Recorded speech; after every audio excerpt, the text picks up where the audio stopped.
আল্লাহ তাআলা বলেন ওয়ামান ইয়াগফিরুয যুনুবা ইল্লাল্লাহ, আর কে আছে তোমাদেরকে মাফ করার আমি আল্লাহ ছাড়া? সুবহানাল্লাহ।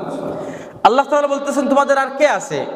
আমি ছাড়া তোমাদের আপনজন আর কে আছে? আল্লাহ আপনাকে ডেকে বলছেন, আমাকে ডেকে বলছেন তোমার আর আপনজন কে আছে যে তোমাকে মাফ করতে পারে আমি ছাড়া? সূরা নিসা 110 নম্বর আয়াত। ওমান ইয়ামাল সুআন আও ইয়াজলিম নাফসাহু সুম্মা ইস্তাগফিরিল্লাহ ইয়াজিদিল্লাহা গফুরার রাহিমা। যখন তোমরা কোনো ভুল করো, যখন তোমাদের মাধ্যমে কোনো অন্যায় হয়ে যায়, ইয়াজিদিল্লাহা গফুরার রাহিমা, তোমরা সেই সময় আমি আল্লাহকে তোমাদের পাশে ক্ষমাশীল অবস্থায় পাবে। সুবহানাল্লাহ।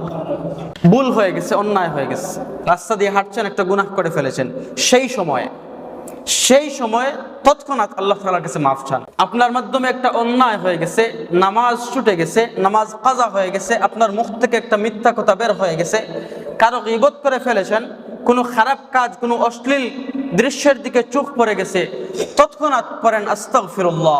আল্লাহ তাআলা বললেন ইয়াজিদিল্লাহা গফুরার রাহিমা, তৎক্ষণাৎ আমি আল্লাহকে তুমি ক্ষমাশীল অবস্থায় পাবা। সুবহানাল্লাহ। আল্লাহ পাক রব্বুল আলামিন 24/7 আপনার দিকে তাকিয়ে থাকেন যে আপনি কতক্ষণে আল্লাহ তাআলার কাছে মাফ চাইবেন, আল্লাহ তাআলা আপনাকে মাফ করবেন। আপনি সেই আল্লাহর নাফরমানি করতেছেন, আল্লাহর অবাধ্যতা করতেছেন, আর সেই আল্লাহ আপনাকে মাফ করার জন্য আপনার মুখের দিকে চেয়ে থাকেন যে আপনি কখন বলবেন যে মাফ করো, আল্লাহ মাফ করে দেবেন। উদাহরণ নাম্বার 3, আমরা ইস্তিগফারের ফজিলত শুনছি। আল্লাহ পাক রব্বুল আলামিন বলেন যখন তোমাদের মাঠঘাট ফেটে যায়, বৃক্ষ তরুলতা মরে যায়, তোমাদের ফসল উৎপাদনে যখন ব্যাহত হয়, তোমরা ফসল উৎপাদন করতে পারো না পানির অভাবে, বৃষ্টি হয় না, আল্লাহ পাক রব্বুল আলামিন সূরা নূহের 11 নম্বর আয়াতে বলেন ইউরসিলিস সামাআ আলাইকুম মিদরারা, তোমরা আমি আল্লাহর কাছে ইস্তিগফার পড়ো, আমি আল্লাহ নিজে ওয়াদা করলাম তোমাদেরকে রহমতের বৃষ্টি দান করব। সুবহানাল্লাহ। এই ইস্তিগফার পড়ার কারণে শুধুমাত্র আপনার গুনাহ মাফ হবে এমনটা নয়, এই ইস্তিগফার পড়ার কারণে দুনিয়াতে আপনি ফসল উৎপাদন করতে পারছেন না বৃষ্টির কারণে, পানির কারণে আপনার ফসল মরে যাচ্ছে, আপনার দান হচ্ছে না, আল্লাহ পাক রব্বুল আলামিন বলেন একটাবার আস্তাগফিরুল্লাহ পড়ো, আস্তাগফিরুল্লাহ পড়ো, অন্তরটা গলিয়ে আস্তাগফিরুল্লাহ যদি পড়তে পারো, আমি আল্লাহ তাআলা আসমান থেকে রহমতের বৃষ্টি তোমাদের জন্য নাজিল করে দেব। সুবহানাল্লাহ। উদাহরণ নম্বর 4, আল্লাহ পাক রব্বুল আলামিন বলেন যখন তোমাদের সন্তান হয় না, আমাদের সন্তান না হলে কবিরাজের কাছে যাই, পীরের কাছে যাই। আচ্ছা বলেন তো পীর কি বাচ্চা দিতে পারে? বাচ্চা তো আল্লাহ তাআলা দিবেন আপনাকে। আর যদি আপনার শারীরিক কোনো সমস্যা থাকে তাহলে ডাক্তারের কাছে যাবেন, পীরের কাছে বাচ্চা চাওয়ার জন্য কেন যান? আপনার সন্তান হচ্ছে না, যদি আপনার শারীরিক কোনো সমস্যা হয় তাহলে আপনি ডাক্তারের কাছে যাবেন, ডাক্তার আপনার শারীরিক সমস্যা সমাধান করে দেবে। আর যদি আল্লাহ তাআলার পক্ষ থেকে না আসে তাহলে আপনি আল্লাহ তাআলার কাছে কাঁদবেন, আপনি মাজারে গিয়ে কিংবা পীরের কাছে গেলে তো আপনার বাচ্চা হবে না। এই কমন সেন্সটুকু আমাদের মধ্যে নাই। আমরা কি মানুষকে আল্লাহ তাআলা আশরাফুল মাখলুকাত সৃষ্টির সেরাজীব বানিয়েছেন, অথচ এই কমন সেন্সটুকু নাই যে আমি বাচ্চা পীরের কাছে কেন চাইবো, পীর আমাকে বাচ্চা কেমনে দিবে। যাই হোক, আল্লাহ পাক রব্বুল আলামিন বলেন যে যখন তোমাদের বাচ্চা দরকার হয়, তোমাদের বাচ্চা হয় না, নিঃসন্তান বাবা মায়েরা শুনেন, আল্লাহ পাক রব্বুল আলামিন বলেন ওয়ায়ুমদিদকুম বিআমওয়াল ওয়া বানিন, যখন তোমাদের বাচ্চা হয় না তোমরা ইস্তিগফার পড়ো, আমি আল্লাহ তাআলা ওয়াদা দিলাম তোমাদেরকে বাচ্চা দিয়ে দিব। সুবহানাল্লাহ।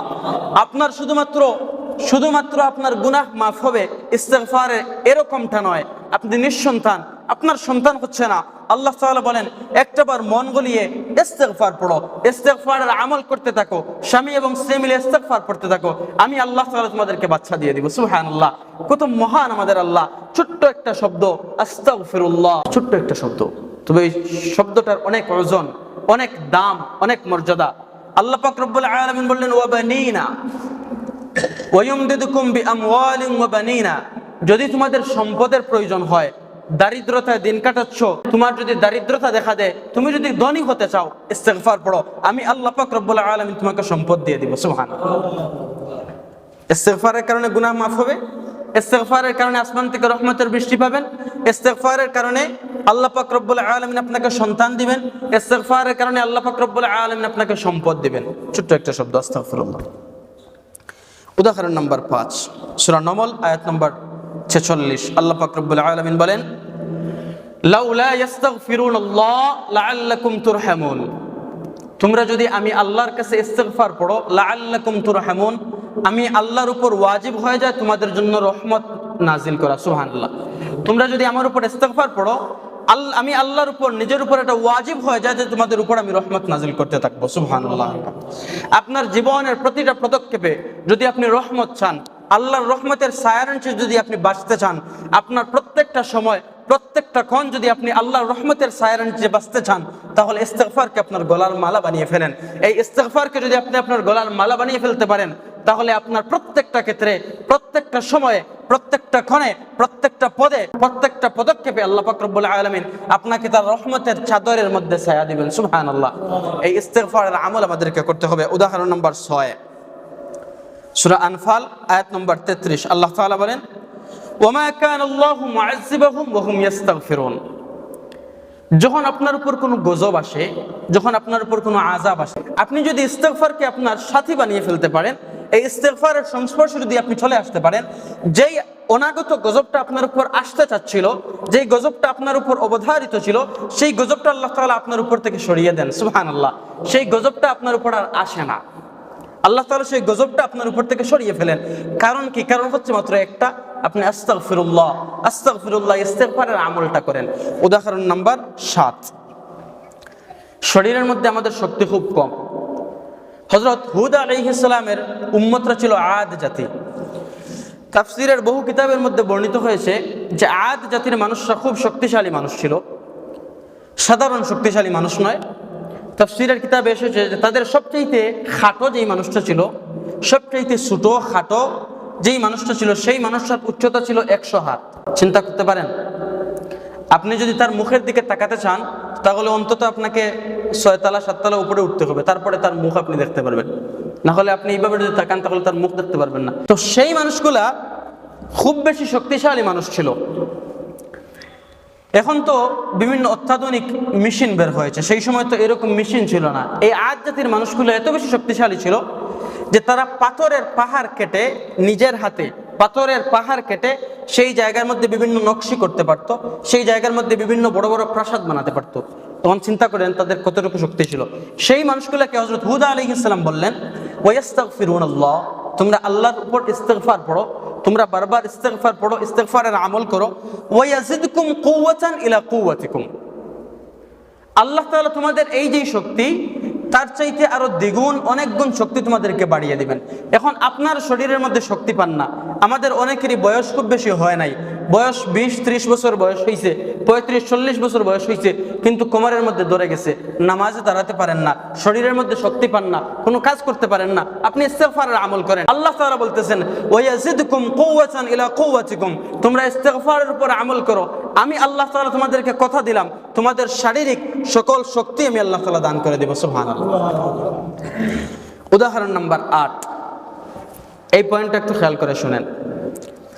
ইস্তিগফার যদি আপনি পড়তে পারেন নিয়মিত, আপনি যদি ইস্তিগফারের উপর নিয়মিত আমল করতে পারেন, তাহলে আল্লাহ পাক রব্বুল আলামিন আপনাকে মুস্তাজাবুদ দাওয়া বানিয়ে ফেলবেন। মুস্তাজাবুদ দাওয়া মানে হচ্ছে আপনি এমন কোনো দোয়া করবেন আর আল্লাহ তাআলা কবুল করবেন না, এটা হতে পারে না। আপনি যেই দোয়া করবেন আল্লাহ তাআলা সেটা কবুল করবেন। এবার বলেন সুবহানাল্লাহ। আপনাকে আল্লাহ তাআলা মুস্তাজাবুদ দাওয়া বানিয়ে ফেলবেন। হযরত আহমদ ইবনে হাম্বল রাহিমাহুল্লাহ, তিনি একদিন কোথাও এক সফরের মধ্যে যাচ্ছেন, যাওয়ার পথে এক রুটিওয়ালার সাথে ওনার সাক্ষাৎ হলো, এক রুটি বিক্রেতার সাথে ওনার সাক্ষাৎ হলো। তিনি খেয়াল করলেন যে এই রুটি বিক্রেতা মানুষটা তার প্রতিটা সেকেন্ডে সেকেন্ডে সে আস্তাগফিরুল্লাহ, আস্তাগফিরুল্লাহ, আস্তাগফিরুল্লাহ এই বাক্যটা, এই শব্দটা বলতে থাকে। আহমদ ইবনে হাম্বল বড় অবাক হলেন। অবাক হয়ে কিউরিসিটি থেকে সেই যুবককে প্রশ্ন করলেন যে, যুবক, আমি যতক্ষণ ধরে আসছি, যতক্ষণ ধরে বসলাম, আমি খেয়াল করলাম যে তুমি তোমার প্রত্যেকটা সেকেন্ডে আস্তাগফিরুল্লাহ, আস্তাগফিরুল্লাহ পড়ছো। এই আস্তাগফিরুল্লাহ পড়ার কারণ কি? রুটি বিক্রেতা জবাব দিল যে এই আস্তাগফিরুল্লাহ পড়ে আমি এমন মজা পেয়েছি, আর এই আস্তাগফিরুল্লাহ পড়ে আমি এমন ফজিলত পেয়েছি যে আল্লাহ পাক রব্বুল আলামিন আমার এমন কোনো দোয়া নেই যেটা কবুল করেন না। আমি আল্লাহ পাক রব্বুল আলামিনের কাছে মুস্তাজাবুদ দাওয়া হয়ে গেছি। আমি যেই দোয়া করি আল্লাহ পাক রব্বুল আলামিন সেটা কবুল করেন। সুবহানাল্লাহ। আহমদ ইবনে হাম্বল বলেন, আসলেই তুমি যা দোয়া করো সেটা কবুল হয়? রুটি বিক্রেতা বলল, আমার জীবনে আমি যত দোয়া করেছি কবুল হয়েছে, একটা মাত্র দোয়া বাকি রয়েছে। আহমদ ইবনে হাম্বল প্রশ্ন করলেন, কি সেই দোয়া তোমার যেটা এখনো তোমার কবুল হয় নাই? সব দোয়া কবুল হয়ে গেল। সেই রুটি বিক্রেতা জবাব দিল, একজন আলেম যার নাম হচ্ছে ইমাম আহমদ ইবনে হাম্বল, আমার বড়ই আশা ছিল সেই মানুষটার সাথে একটা দিন দেখা করব, মুসাফাহা করব। আমার এই দোয়াটা আল্লাহ তাআলা কবুল করেন নাই। বাকি যত দোয়া আছে সব দোয়া কবুল হয়ে গেছে। এখন আপনারা বলেন, যার সামনে বলতেছে তিনি কে? আহমদ ইবনে হাম্বল। চোখ থেকে ওনার অজুর দ্বারা পানি ঝরতে লাগলো। তাড়াতাড়ি সেই লোকটার সাথে মুসাফা করলেন আর বললেন, আল্লাহ পাক রব্বুল আলামিন তোমার এই আমলটা এত বেশি কবুল করেছেন, আসলেই তুমি মুস্তাজাবুদ দাওয়া হয়ে গেছো। ইমাম আহমদ ইবনে হাম্বলের সাথে দেখা করার জন্য আহমদ ইবনে হাম্বলের দরবারে যাওয়া লাগে নাই। আল্লাহ পাক রব্বুল আলামিন তোমাকে এত বেশি মায়া করেছেন, আহমদ ইবনে হাম্বল তোমার দরবারে দেখা করতে এসে গেছেন। সুবহানাল্লাহ। ইস্তিগফারটাকে নিজের আমলের মধ্যে আঁকড়ে ধরেন। আপনি যেই দোয়া করবেন আল্লাহ পাক রব্বুল আলামিন সেটা কবুল করে ফেলবেন।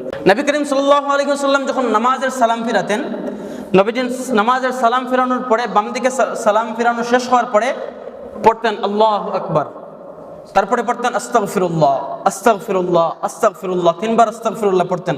তারপরে নবী করিম সাল্লাল্লাহু আলাইহি ওয়াসাল্লাম পড়তেন আল্লাহুম্মা আনতাস সালাম ওয়া মিনকাস সালাম তাবারাকতা ইয়া যাল জালালি ওয়াল ইকরাম। অথচ আমাদের মধ্যে এই আমলগুলা নাই। ইমাম সাহেব কতক্ষণে সালাম ফিরাবেন আর কতক্ষণে আমরা মসজিদ থেকে ভাগবো। এই মসজিদে আসলে আমাদের কিছু মুসল্লি, আমাদের এইটা মনে হয় যে মসজিদে হয়তো মনে হয় আমি জেলখানার মধ্যে ঢুকে গেলাম, মানে কতক্ষণে মসজিদ থেকে বের হব, অন্তরের মধ্যে একটা অস্থিরতা চলে আসে। আসলে তো মুমিনের বৈশিষ্ট্য এটা হতে পারে না। মুমিন মসজিদের মধ্যে আসবে, মসজিদে বসে শান্তি পাবে। মুমিন যতক্ষণ মসজিদের মধ্যে থাকবে তার অন্তরের মধ্যে সে নিরাপত্তা অনুভব করবে। মুমিন যতক্ষণ মসজিদের মধ্যে থাকবে তার অন্তরটা প্রশান্ত হয়ে যাবে। সে মসজিদে আসলে মসজিদ থেকে বের হতে চাইবে না। আমাদের বৈশিষ্ট্য হচ্ছে তার উল্টো, তার পরিপন্থী হয়ে গেছি আমরা মসজিদে আসলে মন টিকে না, মসজিদে আসলে কতক্ষণে মসজিদ থেকে বের হব সেই চিন্তায় মগ্ন থাকি। ইস্তিগফারের আরো একটা ফজিলত হচ্ছে, ইস্তিগফার মানুষের রাগ কমিয়ে দেয়।